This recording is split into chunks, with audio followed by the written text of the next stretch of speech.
All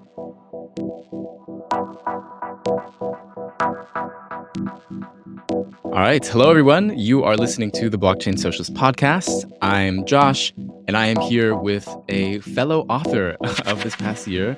Her name is Rachel O'Dwyer. She is a writer and lecturer in digital cultures in the National College of Arts and Design in Dublin, and author of her new book, Tokens.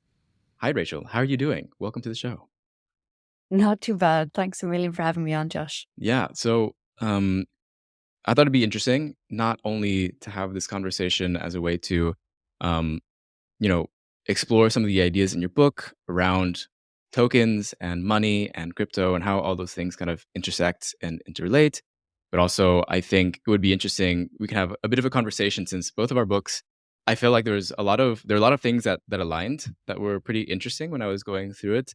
That I really enjoyed, and then it could be a pretty fruitful, way for us to kind of like exchange and converse our ideas together and see what comes out of it. Absolutely. Mm. Yeah. But so maybe I will actually allow you to maybe give you some space to introduce yourself a little bit more since you've been doing a lot of work around the idea of tokens and money as part of your research. So yeah, so maybe I'll give you that space so you can like introduce it and then we can talk about tokens. Sure. You mean like you talk a little bit about where I came from, like background? Yeah, yeah. What brought you to Okay. I tokens? mean, yeah, well, I think I've a bit of a strange background because I actually went to art college, first of all, studied fine art with a focus in digital media. So was sort of working, making art with technology, but probably wasn't very good at it, I guess. And I think, like towards the end of my degree, realized I was a little bit more interested in some of the ideas than actually making the art myself. Right. Um, and actually, that was a really good realization for me to sort of realize I'm actually more interested in what like some of the ideas these artworks provoke than actually making Mm, the art myself. So sort of took a turn then into academia and working more in science and technology studies and sort of thinking about what are like some of the social and political implications of new media. And so kind of circuitously went into then doing a PhD in an engineering department, but sort of coming from this, interdisciplinary like art right. background. And so I was doing a PhD then in sort of the political economy of mobile networks and sort of thinking about like who owned radio waves actually was sort of the, Mm, the, the area I was working in. And towards the end of my PhD, I came across M-Pesa, which is this, huge mobile payment system in the global south, mainly in where Kenya, I no? suppose M-Pesa, yeah, in Kenya, I guess, but it kind of evolved, I guess, from this very informal practice that emerged in a number of places where people were Mm, using phone credit right. basically as a de facto currency. So actually, even before M-Pesa, it was that, in Zimbabwe, in a number of places sort of where people were being hit by hyperinflation, phone credit emerged as this means of paying kind of in the absence of easy ways of transferring cash, easy ways of sending money home, easy ways of domestic and foreign remittances. So I was sort of really fascinated by this. So people were using phone credit not to top up their phones and call one another, but were using it as this informal way of actually paying each other. So texting phone top up codes to each other as a means of payment. And eventually the top up code would be used, to top up the phone. But in the meantime, it was being texted as a means of payment. And so here was this form of money that was being issued by a mobile network operator and was riding the rails of an information and communication technology. And it just sort of blew my mind because it, I suppose, made me, think about here was a form of money that was being issued not by a bank, but by a network operator. Here was a form of money that was being, guaranteed in some ways by, radio waves, radio Mm, spectrum. And it just made me completely rethink what money was. And it made me realize that, money was to all effects as well a technology, a technology that was being shaped by people, shaped by platforms, and could be shaped otherwise. And this was also around the time that things like Bitcoin as well were gaining traction. It was Mhm. around the time of the financial crash. So there was sort of a broader conversation as well at that time about what money was and what money could be. So a lot of the conversations I was having or things I was thinking about technology and the sort of future of technology sort of shifted into money at that time. And so for the last, I guess, 12, I don't know how long it is now, maybe 12 years, I've been thinking a lot about money as media and money as a technology. And tokens is sort of the result of that. But, I still don't really know what money is, Me too. to be honest. And I mean, that's why it's so fascinating to me, really, because I think a bit like art, it's very hard to pin down. Yeah. I mean, I think even most, or at least many money kind of researchers don't really have like a clear or like strict Yeah. definition of money. I find, and I mean, I think this is just seen in like the how many different schools of like monetary theory there are, and how like wildly different their ideas around money are, and like what it should be and what it ought to do. It varies a lot. Yeah. Yeah. And so when you were talking about, M-Pesa, like, it made me imagine in, like, an alternative world where, you know how Bitcoin people always talk about Bitcoin being backed by energy or being backed by Or whatever, like, I would love to see a world where someone is like, I don't know, a phone credit maximalist, and they're like, "No, it's backed by radio waves," you know?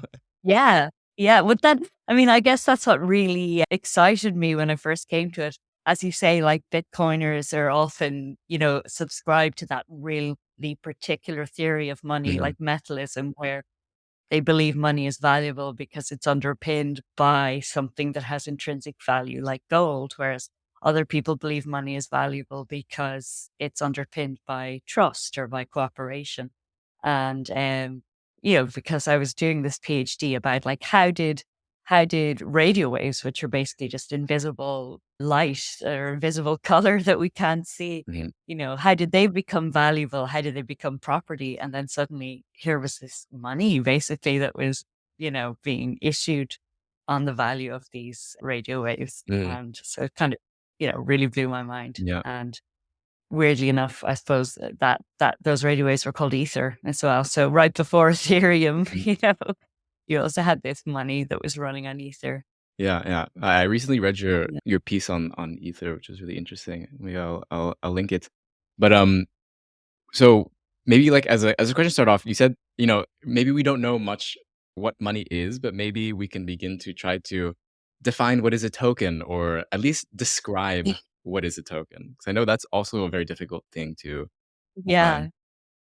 Yeah, I mean, and I feel like people have very radically different ideas of what tokens are. So you were saying that you'd just been hanging out with Brett Scott at Money Lab just before we started recording, Mm, and I know like when I've spoken in the past with Brett about tokens, and he's hugely sort of knowledgeable about this, that he's a bit like, no, no, no, no, he wouldn't probably agree with my understanding mm, of what a token is. But for me, like tokens they're sort of more and less than money. So they're less than money where money, at least in theory, is supposed to be fungible in that you're supposed to be able to use euros to buy just about anything that is for sale. Tokens tend to come with strings attached about who can use them and what they can be used for. So the example I use a lot in the book is Amazon pays mechanical Turk workers in outside of the US and more recently outside of India. So in most parts of the world, Amazon pays mechanical Turk workers in Amazon gift card balances mm, that can only be redeemed on the Amazon store and only by the worker. yeah. So these are, very particular sorts of strings or terms and conditions that are attached to the token. And that's kind of Book value, like a script type of it's a situation. Yeah. script. Exactly. Historically, those tokens had a name and it was script. So they were used in the Depression, I think, to pay workers who were working, for example, like in mines or in I think where else? Can you think of other examples? I mean, I know they were used like yeah, whatever kind of like appellation. industrial usually they would make like Yeah. basically create a little town where they would Mm. attract a bunch of workers to work in, and then they would have their own corporate stores where, they Yeah. only took the whatever the, insert evil billionaire that owns the company dollars here. Exactly. So it's like you're kind of being doubly screwed because you're screwed, obviously, when you're being paid a wage. That's, in the sort of classic Marxist term, is obviously less than what it costs to produce whatever you're making. And then you're being screwed when you cash it out as well, because the boss gets to decide, how much your money is actually worth in their special store. And script tokens were outlawed in the 1800s by these sort of truck acts, they were called. But by some weird kind of sleight of hand, then they were legalized again in the 1980s to allow for electronic cash transfers. And I Mm, don't know exactly how that works, but yeah, something to do with the sort of making it legal for employers to pay you electronically also created some sort of a space for script. Um, mm, uh, for like yeah, I think it would be really interesting to look at that a little bit more because I have to be honest, I didn't look at it in great detail. I just know that that created some sort of a loophole where certain forms of script are possible. I know in Ireland, it's really, really common as well to pay bonuses and things in these like one for all gift cards at Christmas. Um, mm. so people will get, like presents, I guess, from their boss in gift vouchers. But yeah, I'm sorry, I'm kind of in the weeds here. But I guess I was talking about like how tokens are sort of less than money in those ways because they have all these strings, attached that like constrain what you can do. But I also feel like they're kind of more than money in other ways that we've seen, particularly with a lot of online tokens, because they're sort of used to pay, but they're also often have these other sorts of communicative and social functions where they're used to brag and like troll and joke and communicate. So like Dogecoin is a means of exchange, but Mm, historically as well, as Sarah Young writes about really well, they were used, at least in the early days of the internet to like hat tip people for funny content. Or Venmo is used to obviously pay people in the US, but it's also maybe sort of used to like show off, mm. they're to sort of conspicuously sort of show off. Or I was really obsessed with this sort of moment in the summer where this streamer on TikTok, Pinky Doll, became sort of famous outside of TikTok for being paid in virtual gifts to pretend to be a non-playable The computer game character. NPCs, oh, yeah. Yeah, so like yum yum ice cream so good, and Yeah. like, she was being paid, not in money to repeat these phrases verbatim, but in like virtual ice creams and virtual cowboy hats. And Mm, why did people want to pay her in virtual roses or ice creams and not money? It seemed like there was something about those tokens that were felt more intimate or more social than a mhm, transactional exchange. So tokens are, yeah, they're also more than money. They're more easy to sort of color or to socialize, I think, than money. They're more like a gift, maybe. So mm. yeah, that's why I find them really fascinating. They encode not just value, but all sorts of values as well. Yeah, I kind of think of, I used, like the phrase, like, a token of my gratitude, and, like, you give, like, a gift, Yeah. like, I sometimes, Yeah, like, exactly. connect it to that. Um, Yeah. there is, like, a definitely I think with, the expansion of digital platforms and payments, there has been now this, like, added layer of sociality, I guess, with sending of even just money, like Venmo money, and then I don't know. We would always, um, I mean, whenever I lived in the US, we would have like emojis. We just use emojis that connected with the payment that we're sending or something, or like send a joke that is connected with that payment to my friend. That then like there's now a Yes, but it is also a exactly. bit. It is a bit strange, like when I think about it. Like, why is there a social feed for like payments Yeah. happening, and why do I know that like my friend from high school is paying someone else, and like there's like a Yeah. green plant emoji, like, so I know that they're buying weed or something, like, Yeah. through Venmo, like, Yeah, it's obvious. exactly. Yeah. Yeah. Yeah.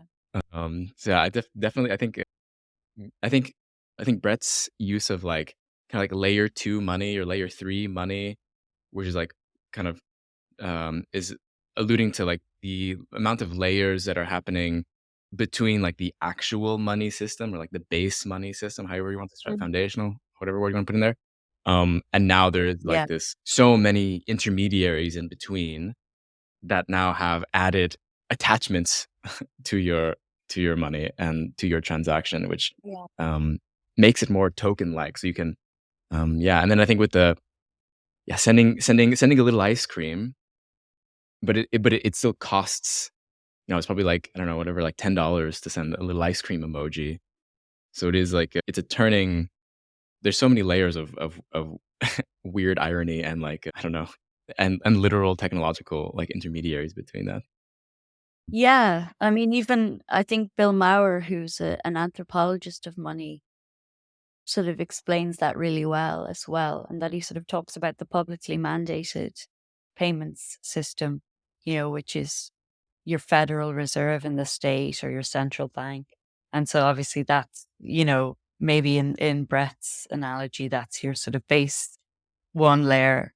And then obviously you've got these sorts of other um intermediaries who are sort of sitting on top or riding the rails of that publicly mandated infrastructure. So PayPal, for example, is sort of an intermediary that's sitting on top of the public mandated kind of cash system and sort of acting as an intermediary, acting as a clearinghouse for that, or, an automatic kind of settlement system um for for the kind of sludgy clearinghouse. So if Mhm. you're sending money to somebody, you have that sort of frictionless sense of that money clearing instantly, where underneath it's sort of moving through a kind of a sludgier public system.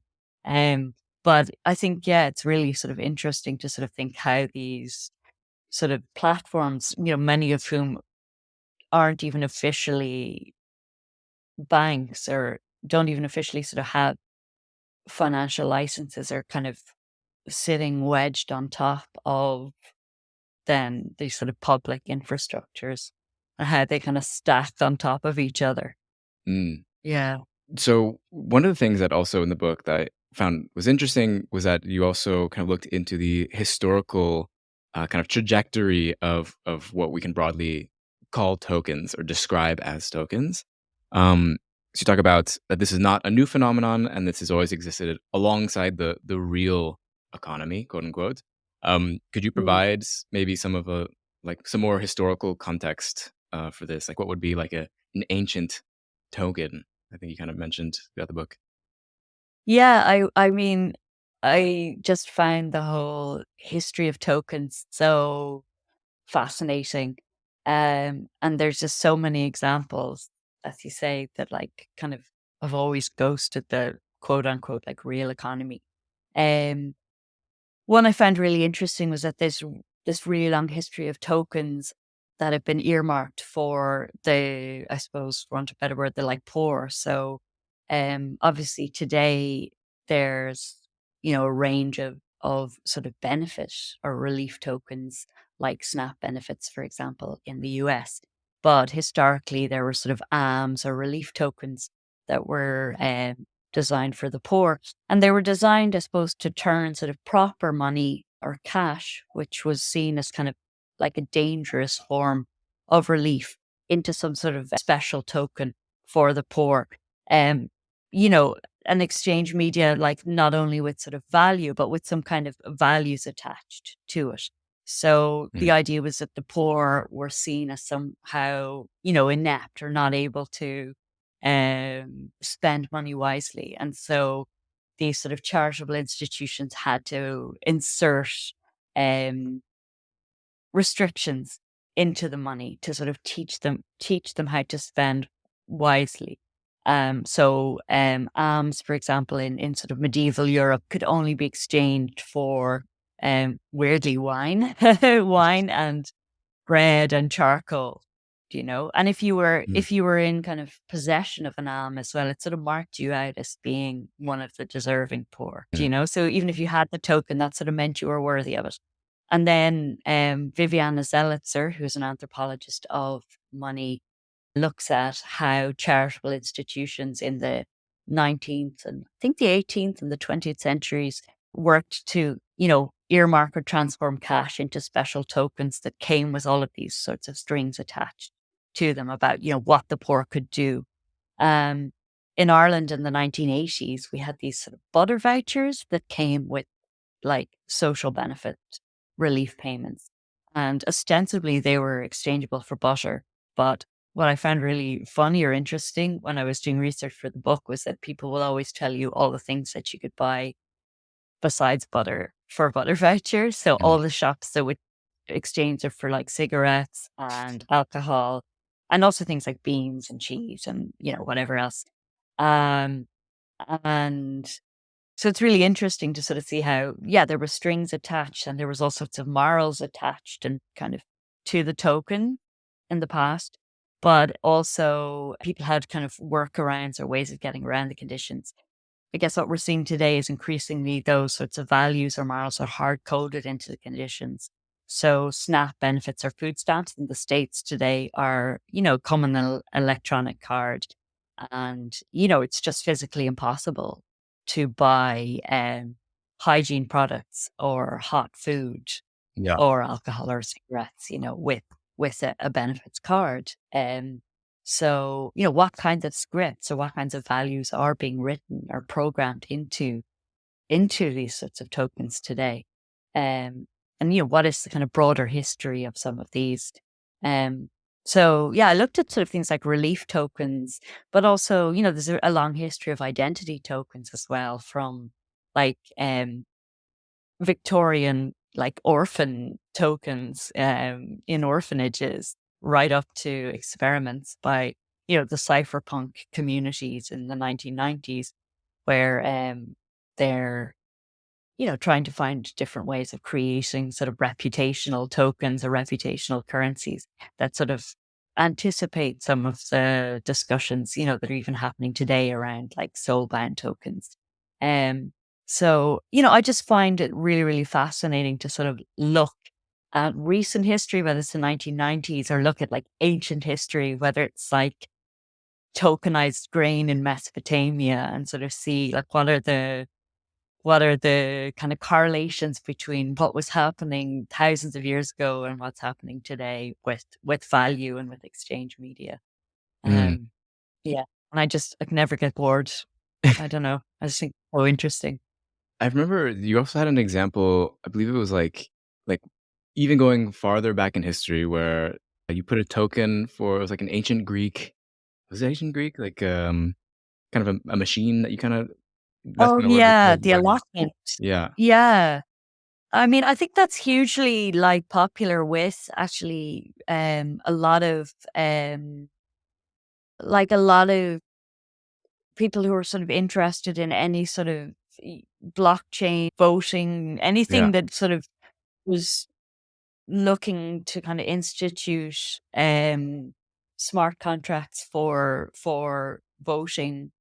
processes often invoked the Greek agora. So there was this sort of process that used tokens for what was called sortition. Mhm. So it was where they used it basically to select people for jury duty, I think, for Right. want of a better word. And I find the whole process really hard to explain. It kind of, the machine looks a bit like the one that Fred Flintstone clocks in and out of. Like it's really funny to look at because it's kind of like this stone. It looks very like if you've ever punched in and out for work, it looks Uh-huh. very much like one of those sort of machines, and that there's this stone sort of tablet thing with like slots in the front.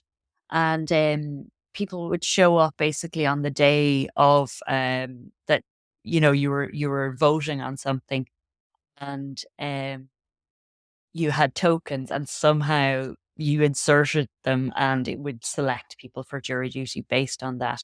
And then your token also was sort of used to pay you. So you'd redeem the token. If you got selected, Mm. that token would also use to sort of pay you at the end of the day, if you know what I mean, for your work. But the process was designed to be transparent and fair. So they had these little black and white balls, and yeah, I'd have to go back and look. I can't remember whatever way it worked. The balls sort of drop down, and if your ball is black, you're in. Right. You're you're gonna be in the jury, and if it's white, you get off and you're not in the jury, kind of thing. But again, I think a lot of some of the early kind of DAO organizations, use the agora or use the term agoric, to describe what they were doing because of this sort of element of, transparent democracy. And yet, I think, again, I mentioned Bill Maher earlier, wrote a really, really interesting paper quite early on, sort of looking at the Greek agora and looking at the sort of understanding of democracy that was actually in play based on kind of writings by Aristotle and others at that time. And sort of arguing that actually the understanding of democracy and the demos that was in play at that time is very, very different from the understanding of democracy that you actually see in some of those sort of blockchain Mm. communities. So where actually, the sort of view of democracy that you had in the Greek agora was sort of very much about um, the individual standing in for the whole and trying to sort of anticipate the needs of their community and sort of speak for their community. In contrast, quite a lot of those sort of blockchain communities were sort of looking at democracy as being kind of a competition of individual interests. So it's very much about, Mm. me as an individual in a sort of competitive market, Right. and of voting with my money. And in some ways, those visions of democracy are radically different and, couldn't be more different. Um, Yeah, I feel like that could even be applied to just democracy in general today, perhaps, that we do yeah. view it as like a very individualistic kind of Yes. um Yeah. yeah, you can And there are, I think, is it Anthony Downs? There's a number of books sort of in the early 20th century that sort of trace this shift in our understanding of democracy. And I suppose it mm, follows along with sort of shifts in politics generally towards a sort of a liberal or a neoliberal sort of yeah, order where, justice, I suppose, politics and in general has sort of moved and economics has moved towards a sort of more like self-interested, there's no such thing as society, only individual men and women. And similarly, our understanding of democracy has also shifted towards this idea of like a competition of individual interests. right. Um, and in some ways, that's quite like politically devoid. And I think you really see that actually in some of the politics and the early politics of the cypherpunk and the extropian lists, the Mhm. communities that were um, exploring some of the ideas that would later become Bitcoin. Their sort of vision of what politics was or could be was, in some ways, it was quite shallow and it seemed to be based very much on this idea of politics as competing interests, politics almost without people. I don't know what you Yeah. think. Am I being a bit harsh maybe?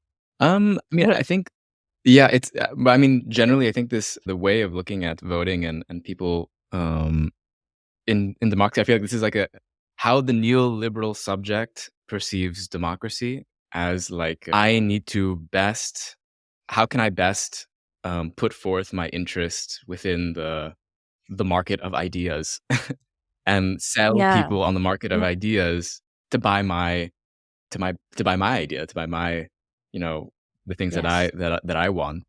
And I think that I mean, generally, libertarianism I see as like a kind of taking neoliberalism to its like to its end, like as far as you can go in many ways. So I think it's just kind of like that in a more accelerated form, perhaps. I think Yeah. I don't know too much actually about how generally cypherpunks like viewed democracy before.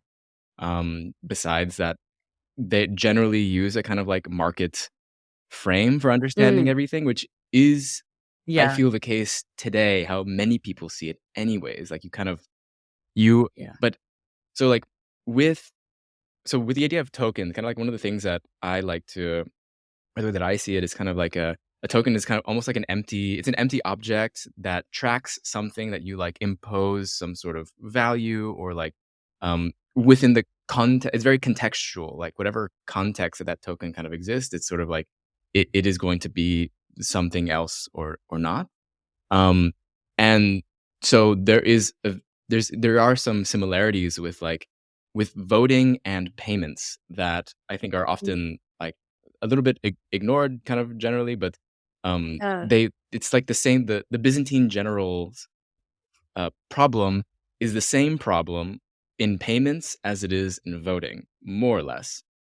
As far as, like, at least with voting, I mean, whatever, in a highly democrat in the most democratic way possible, you spend it once, like, per person. You have to track whether or not that person mm, has spent it once. It's a one-time payable token versus, like, money generally is, like, you just have to track, and it's just, like, transferable between people. So I think, like, this yeah, kind of, like, thinking of this framework of, almost like imposing. I don't know if it's, like, necessarily a tokenized framework of voting, if that's the right way to think about it, but, like, you are spending. That's why I think you hear a lot of, like, this, the comparison between, like, money and voting, that, like, you like, to vote with your money is, like, I think, a extremely neoliberal thing, or to, like, um, yeah, that the to convey the market as some, like, democratic process in which people have vastly different amounts of voting power and can vote certain commodities to come to their home, or, like, to come into their ownership. Um, yes, yeah, that's kind yeah. of, it's still like um, a blurry, like, thought bubble that I have in my head that I want to expand upon at some point more, but yeah, that's kind of where I'm at in that space. Yeah, no, I spent actually a summer, I think it was the summer before last. I'm sure there was an easier way of doing this, like of scraping the data from the lists on GitHub, but I was mostly just searching words and things, and even just reading through the lists a lot. But I remember coming across if like just there was a lot of discussions about this, like money, you know, like the sort of the future markets, Mm. stuff that eventually, and ideas markets, Mhm. stuff that eventually did actually sort of become smart contract. But I remember one of the quotes, which I think I used in the book, was somebody said, "The money votes, and that's where the politics comes in," which is very much, like what Yeah. you just said there. But I think Yeah. the difficult part for me, though, is that there is, like, a kernel of truth in that. But it's like a truth that is, like, that's the problem. It's not like, or at least for me, Yeah. subjectively, it is the problem. That it because it is treated that way, and it also is that way, um, like, you do, I think, in many ways, like, I don't know, I like to imagine, billionaires are kind of like the economic planners of the economy, that, like, I don't know, this idea, or, like, difference between, like, planning and market economy is not as, like, in my view, like, not as differentiated as, like, people think it is. I think it's more like you're just Oh, choosing yeah. who is getting to plan things for us or not. Yeah. No, I mean, I guess that's what's really scary, isn't it? It's like, the architects of the future are billionaires, right? Yeah, yeah. You know? Um, yeah, which is kind of terrifying. Um, Yeah. but so, yeah, so, like, in this historical context, maybe we can talk, like, explicitly about crypto, and what has crypto brought to the token world now, in your mind? Yeah, I mean, I find it, again, maybe I'm kind of historicizing it, but even yeah, how to come at this? I guess I came to this through, in some ways, through crypto. So, around, obviously, suddenly, the Bitcoin white paper is published in 2008, and that happens around, at the same time as the financial crash. Mm. So suddenly, a lot of people are sort of asking this question about, the financial system being broken and how can we fix it? Um, why are people suddenly, so drawn to these ideas that for a very long time were quite niche, or were just sort of the purview of anarchist, libertarian, these quite niche groups online, like the cypherpunks or the extropians, who are, interested in Mars colonization and seasteading and freezing their head. Um, Suddenly these ideas have this traction that they didn't have before.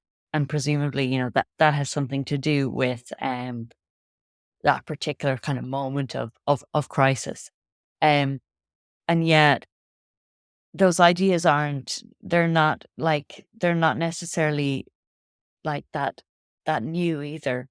Mhm. Um, I found kind of really interesting when I was doing research for the book was um I was writing the book in like 2020, 2021. So suddenly there was all of this discussion of like Web3 everywhere. And so it was like, are you fed up of platforms? Are you fed up of like Facebook and Google and everything? Well, here comes Web3 to like radically decentralize the internet. And blockchain is going to shake up the internet, and it's going to, disintermediate power. And as somebody who'd been kind of researching or sort of following that space for about 12 years, it seemed really um, strange to me to sort of hear those claims being made, because it seemed very, very only recently, I suppose, the similar claims had been made about Bitcoin, and how Bitcoin was going to radically, disintermediate the banks. So I feel like in 2020, we heard that blockchain was going to radically disintermediate like platforms. And then a few years before that, we heard that like Bitcoin was going to decentralize banks. So there's sort of this claim, I suppose, that crypto was making, that it was going to sort of decentralize, this token was going to decentralize power. And yet in some ways that sort of claim that we can kind of design a different sort of money and sort of do away with the middleman, that claim has been around for a long, long time. Um, so, Mm. when I was researching the book, I sort of ended up going back and looking at like the history of anarchism and anarchist experiments with money, and reading like, Joseph Proudhon and his like, his sort of ideas and experiments with money. And a lot of that is about, it's this sort of screed against like the parasitical middleman, and how if only we redesign money and sort of do away with banks and parasitical middlemen, everything Mm. will be better. And Like there for me, it like there just was felt, a left wing, like that idea from a left wing tradition had already existed for quite a long time. yeah. And what I found really interesting, and maybe I'd be interested to know if this is something that rings a bell for you too.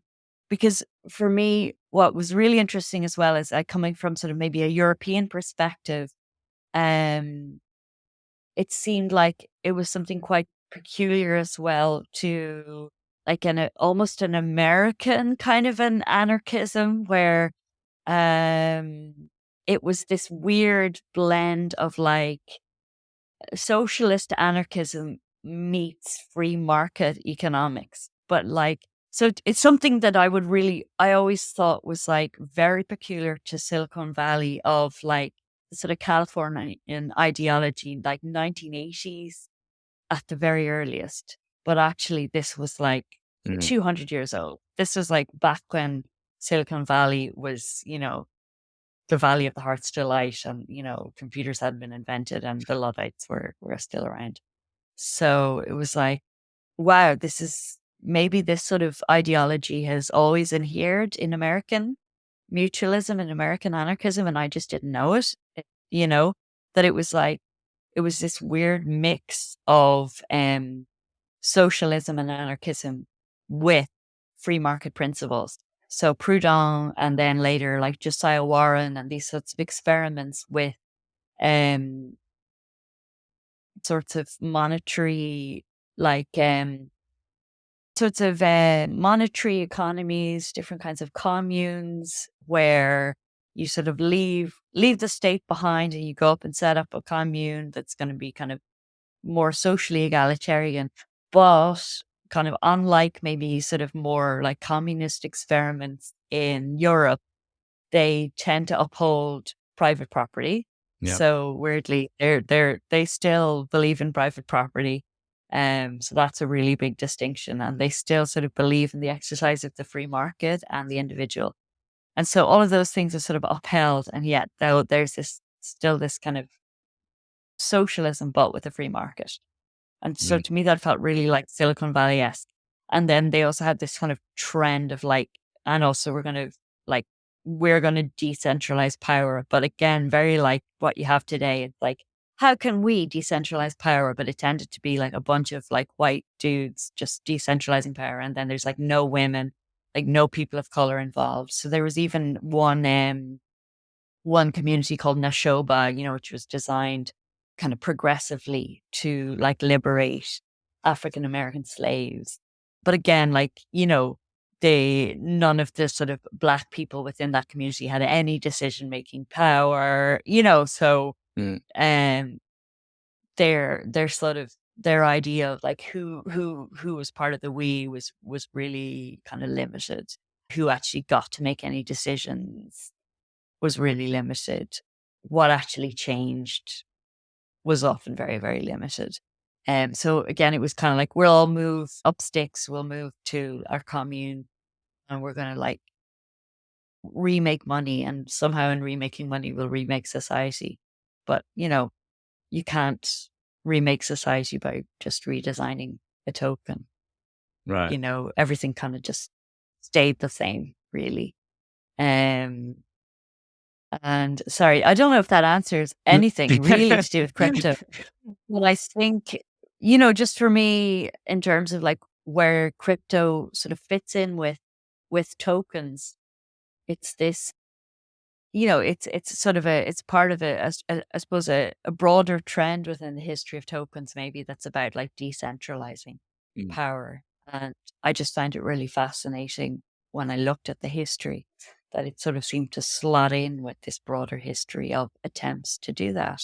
Yeah. Uh, you know, Yeah. I feel like I don't know what do you think though? Because I think sometimes like I feel a little bit on the back foot where I was very interested in crypto early on, and then sometimes now I feel almost like in the last year or two that I I feel a lot less like knowledgeable about actually, the state of the art and things where I'm kind of like, oh, Ethereum moved to proof of stake. Oh, of course they did. Oh, I knew that, like I'm a little bit like not, it's you not know, it's not easy to keep up with like the latest yeah, technological updates, I guess, in the crypto world. And yeah, there is not a single person I think that is up to date with everything because there is so much happening at the same time. It's and to like yeah, fully but I'm not at all. Like, yeah.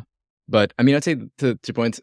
I mean, yes, I think it is like a very American thing to have this weird blend to call yourself anarchist and then have this like very right leaning view on economics in my view. yeah, It's like definitely a lot of Americans have this who call themselves anarchists, and I don't know. I'm being a bit facetious and a bit rude, so sorry if you're an anarchist and listening to this, but oftentimes they are people who have not read Proudhon or like any sort of like foundational anarchist writer, and I don't know. yeah, I think there's a whole other like hours long conversation about like probably the effects of the Cold War and the Red Scare in America and how it pushed a lot of people who were maybe progressive in one sense, but then I don't know, didn't like the Soviet Union or something like that, and so were pushed towards anarchism and were that was an easily co-optable kind of set of political ideas that then could take on like free market fundamentalism at the same time.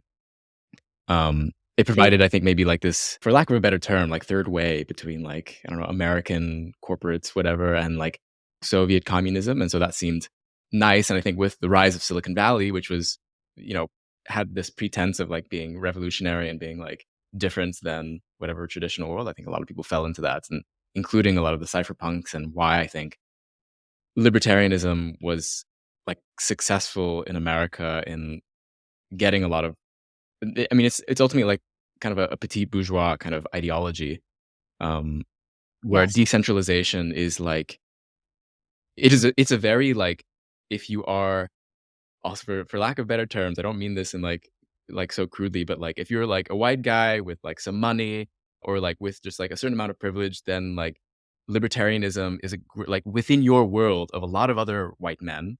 Like libertarianism is Yeah, makes a lot of sense, because you can, because there are other white guys who have way more money than you and way more success than you, or whatever else. So it's like to decentralize yeah, that part to where it's more fair amongst white guys, but yeah, that's like your world. Like that's, I think you don't really, yeah, and whether or not you are engaged in like civil social justice types of movements, like usually not. yeah, I mean, to be fair, most yeah. people aren't. Um, but yeah, I think yeah, with crypto, I think it's, as far as like the monetary experiments, especially now, there is like, I don't know, I like to use the word like affordance. That there's been now this like Mm. very large, there's been this increase of affordances with what you can do with tokens and how they can operate, that I think just we can only do because of like the digital, and because of like being able to track all these things on one ledger for everybody to take notice. And that has like Yeah, really greatly expanded what we can do, and those things can be like very positive or a bit negative. And it also just, in the context of like hyper capitalist kind of ideology within the crypto world, of course, like speculation is a big part of that. Speculating yeah, tokens. yes, yeah. So maybe the next question is, so like if tokens are money, or if tokens are not money, could we still think of money as a like type of token? Do you think that's like a useful way to view things? There's like tokens with specific properties. Yeah, I feel like my head is so wrecked now by trying to distinguish between money and tokens. No, I really I don't know. I yeah, I'm not very good at diagrams, but I felt like maybe yeah, like sometimes I feel like is token are tokens a subset of money? And then other times I Yeah. think is money like a subset of tokens, that like Mm, tokens is bigger than money. mhm. Um, but I'm not, and I'm not really sure. And I kind of go like back and forth um Right. between that. And then other times I'm like, actually, is there even any like difference between these two things? Or actually is there any difference between money or tokens? Or, are they actually all just exchange media? I think Hayek actually has a really nice quote, which I'm going to paraphrase, where he says, something about like, um, there's no such thing as money and not money. All we have is different kinds of exchange media that sort of fade from sort of imperceptibly kind of from money into sort of not money, you Mm, know? And kind of what even is the not money thing? Like, my 6-year-old son in the summer was like, he and his friends were obsessed with single-use vapes for ages, which is really gross. But they got really obsessed with them, with like collecting, the like vape, the like little like vape pop, vape pods or cartridges something like that. that I don't know what they're people, called. I yeah, so don't like, vape. like they're like, yeah, I don't know. I actually they're kind of one of those things that you don't see until like your kid starts collecting them, and then like suddenly you see them everywhere. But yeah, I think they're like people, I think they're actually just so gross, but people they started manufacturing these sorts of disposable vapes. Mm. where it's like you vape them for a while and then they're kind of throw away, but they're sort of really colorful kind of neon plastic. So they look quite pretty. And anyway, for a while, the kids in our neighborhood started like scavenging them, and finding them and kind of gathering them up and trading. But as an aside, yeah, they sort of ended up creating this sort of Their own a little monetary bit of a system. Or yeah, they're a tokens. little monetary system around the used vapes, which are trash, obviously, to everybody else.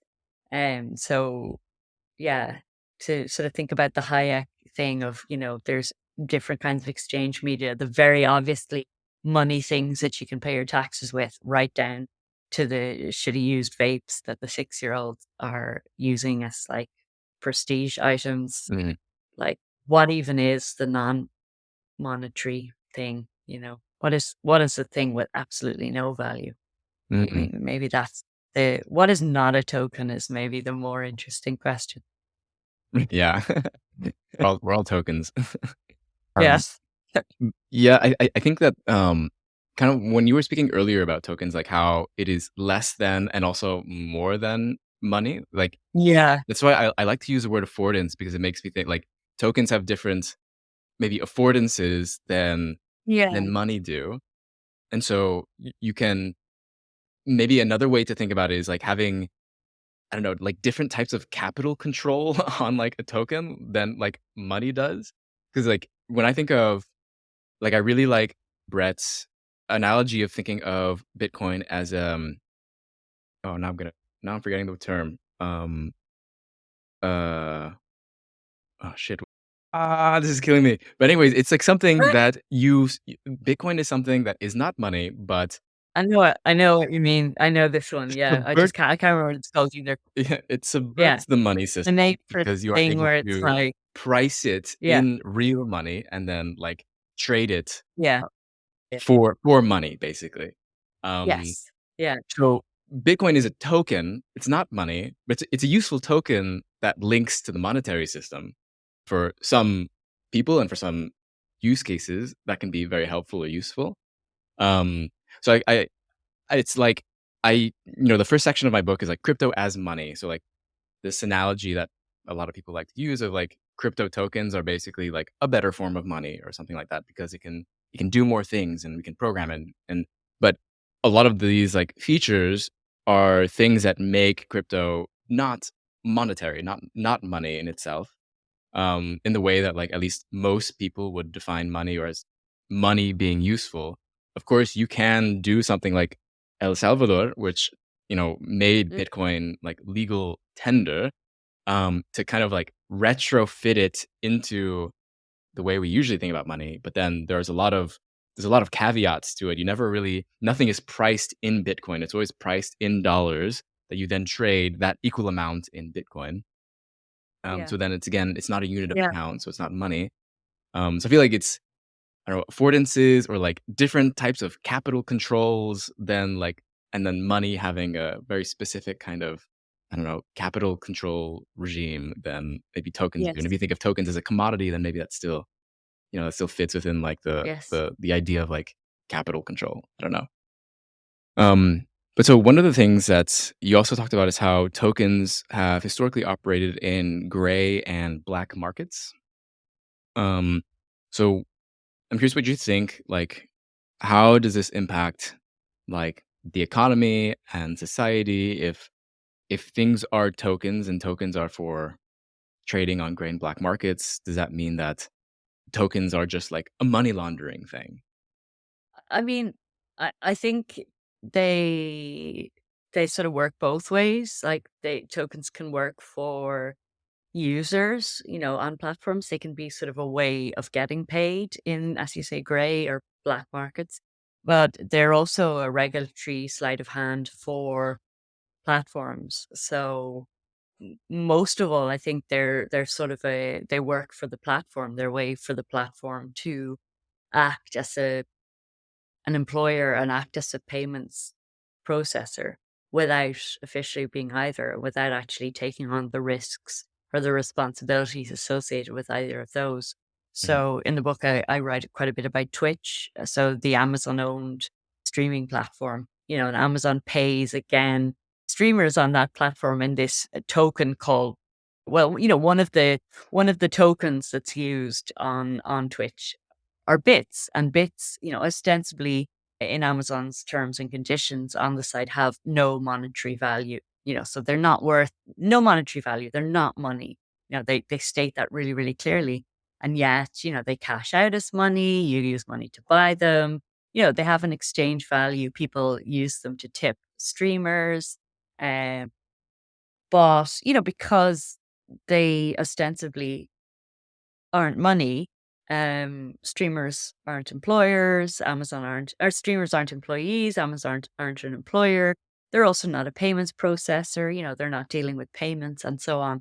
And so often these tokens, act as this sort of gray area where a platform can, basically be employing without having to, as I say, do any of the things that are associated with these things. And, Amazon have for a long time been doing sort of bank-like things in the background without actually applying for a financial license. And tokens then, are sort of a way of doing this because it's not actually money. Mhm, But um and streaming, I suppose as an example of this, tokens also can work for users. So, tokens are often used in camming and in sort of sex camming sites where historically workers have struggled to be paid because traditional payments processors are adverse to dealing with sex work, not because of any morality issues, but just because of kind of a legacy with chargeback issues around mm, sex work, where it's seen as being kind of high risk, um, kind of a high risk industry for the payments processor, just because of issues with customers charging back their payments. So turning around to being like, oh, I don't know how Pornhub got on my yeah, credit, yeah, basically.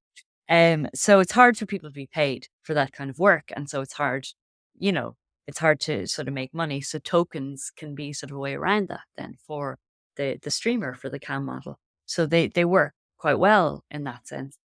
And similarly, you'll see a lot of streamers or cam models will use wish lists as well. So if mm, you scroll down, you'll often see a link to something like an Amazon wish list where people will put kind of gifts that somebody can buy them and send to them.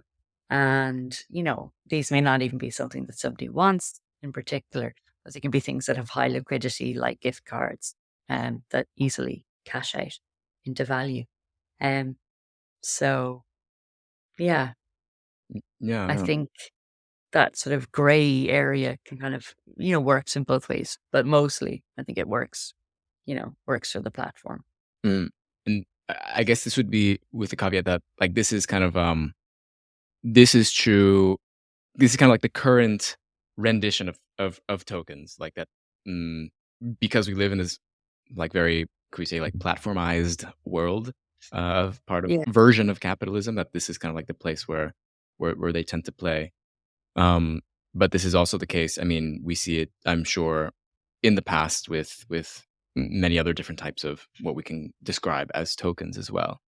Um, but so like I'm working right now on a video at some point that I hope to come out, about my experience in Istanbul recently, where I went to the crypto OTC desks, Yeah. in the Grand Bazaar in Istanbul. It was a super interesting experience Wow. where I went, What and does OTT stand for?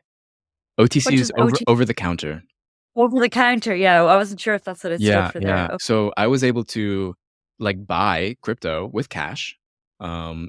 and have it sent to a completely, like, new wallet, so completely detached from maybe, like, a wallet that I have, like, related to, like, a centralized exchange or something like that, Yeah. and they sent it to me, like, no problem, and quite Yeah. easily, and then, like, kind of the thing that I want to show a bit is that I was able to do that.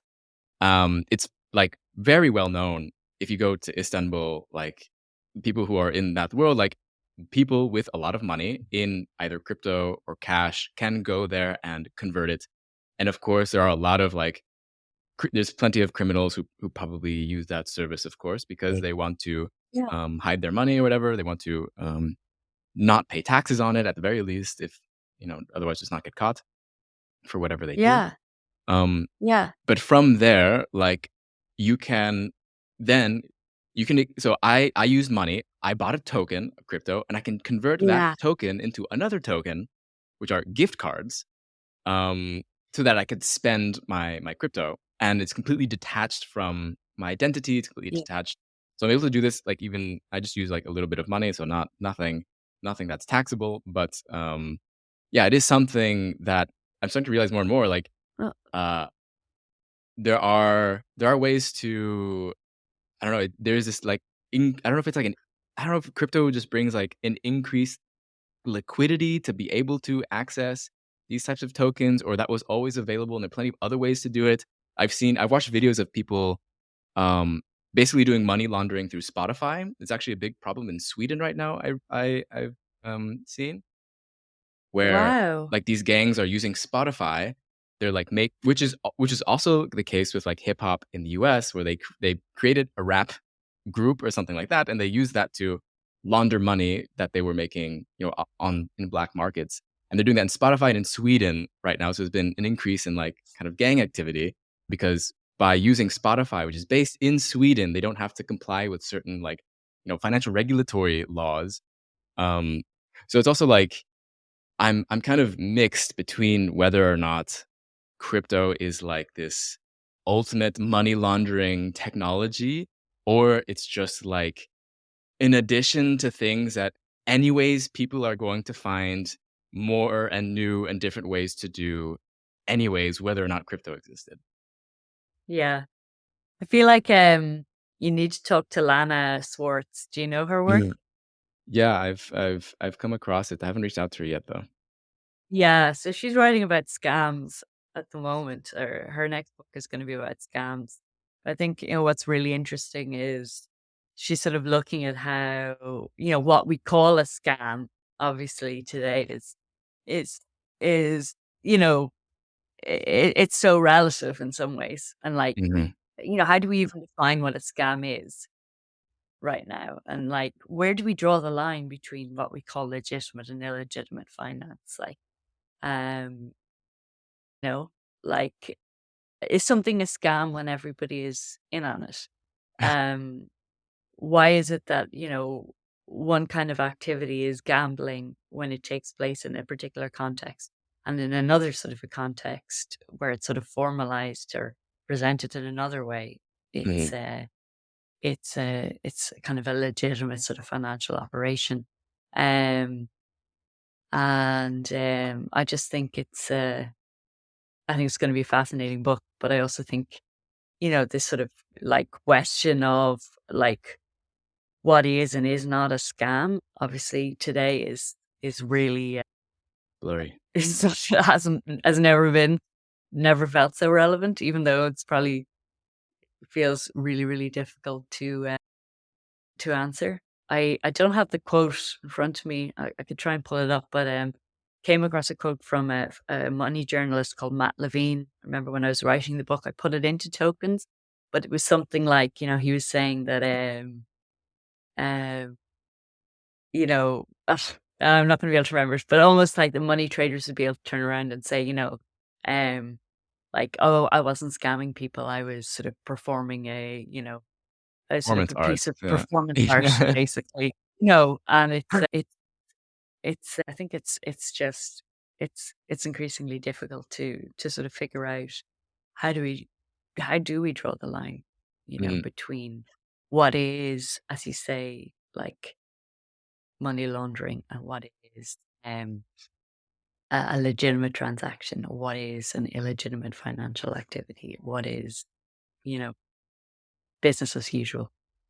Yeah. Um Yeah. But I also find those sort of loopholes really, really fascinating. Even though sometimes, you can sort of say, well, some of these are a little bit problematic because, I find that like I look at some of those ones where it's like somebody getting paid for sex work, and I'm like, that's so great and it's really interesting. But then you can, apply the same lens to somebody um spreading, extremist like content, or, Mhm. like pro Russian sentiment on Twitch, where they've been frozen out of other platforms. So, there's a lot of like kind of hate speech on Twitch as well, where people are being paid in tokens um Mhm. on that platform to sort of promulgate, extremely like hateful content. And I suppose the problem with that is like the more extreme the content, the more the money sort of flows in. So I mean Yeah. there's always sort of two sides to the coin in that sense. Mhm. So maybe for the last question before I let you go, based on your work, is there any advice for people who are currently building in crypto right now that you would like Oh, to give? oh God, You've been around. I don't. Yeah, I was so sorry. I don't know if I do. I feel like I'm really bad. Like, I feel like I'm really bad at kind of stuff, you know? Yeah, sorry. Maybe, I mean, maybe I should just be really honest about that. Um, I feel, even before like I wrote the book, I had a lot of discussions with, my editor about what the book would do and, whether it would have any sort of advice. And I just felt quite strongly that I didn't want to give any advice. I just, I don't really feel like I'm very good at coming up with advice in that sense. But I also kind of felt more and more confused Mm, myself, I think, in the crypto space, like the longer I was in it or something that I just I felt less and less sort of sure about kind of how what I felt was a good sort of position or not position, good direction to take, you know. mhm, So but, before I even started writing it, I was sort of saying to my editor, like, I feel like I want to write a book that is sort of like diagnostic and is describing the space, but I don't want to sort of finish with a prescriptive, now here's what we do chapter.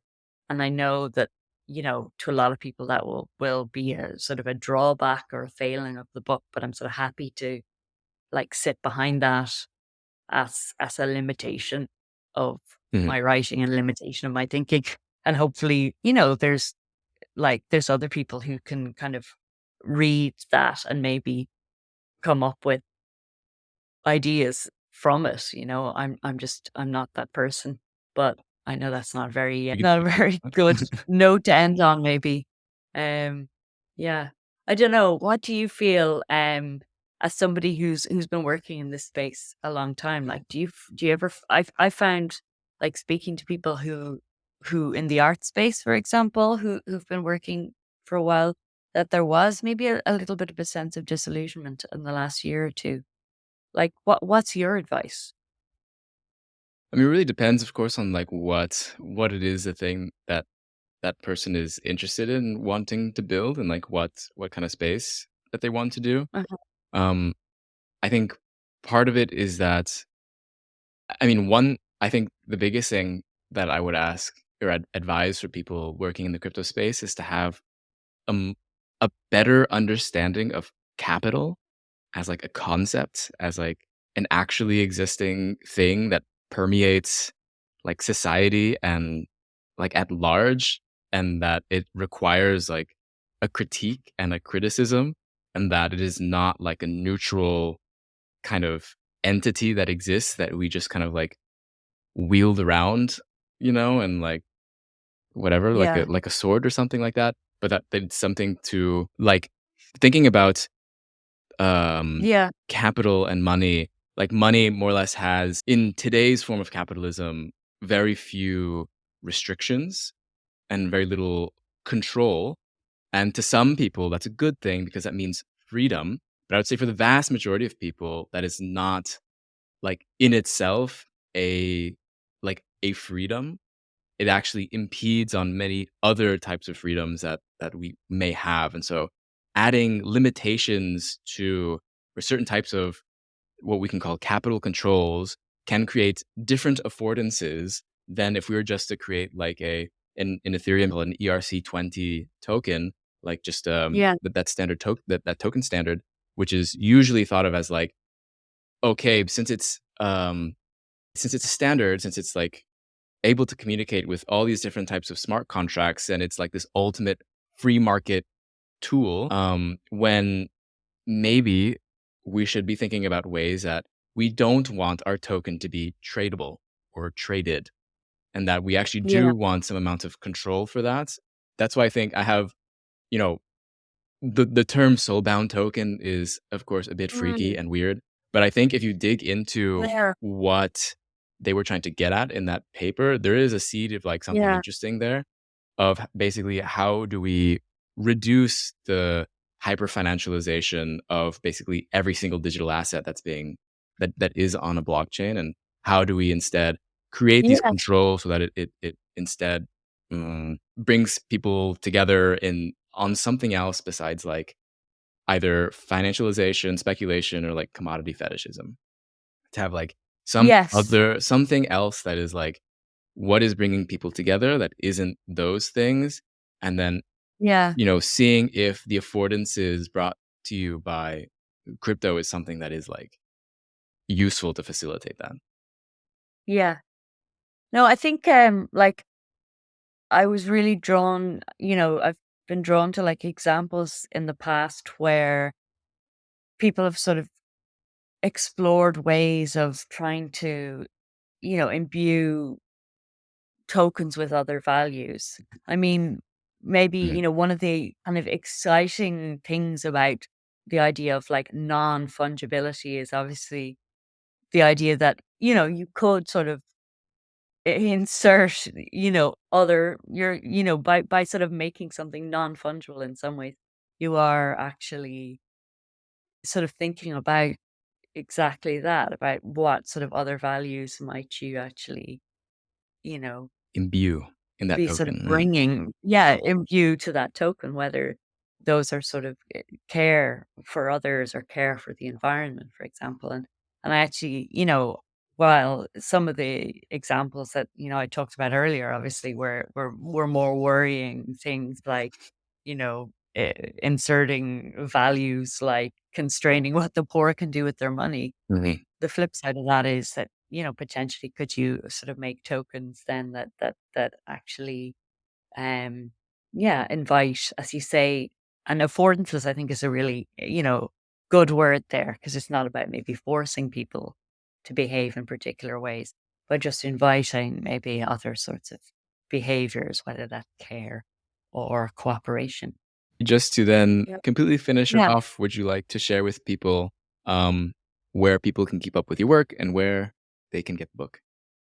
Oh, sure. I guess I have a website, which is just rachelo'dwyer.com, and I have a Substack called Living Currency, where I'm sort of exploring ideas around money and um, digital culture at the moment. And yeah, I guess you can get the book in most bookshops and on Verso and various kind of places where you can buy books. And it's available as an audiobook as well if you like to listen to books, which I know I do. Nice. Cool. Thank Well, thank you so much, thank you. Rachel, and I really appreciate Thank having you you. on, and yeah, I think the book pairs well with mine, so definitely check it out. Okay, best friends.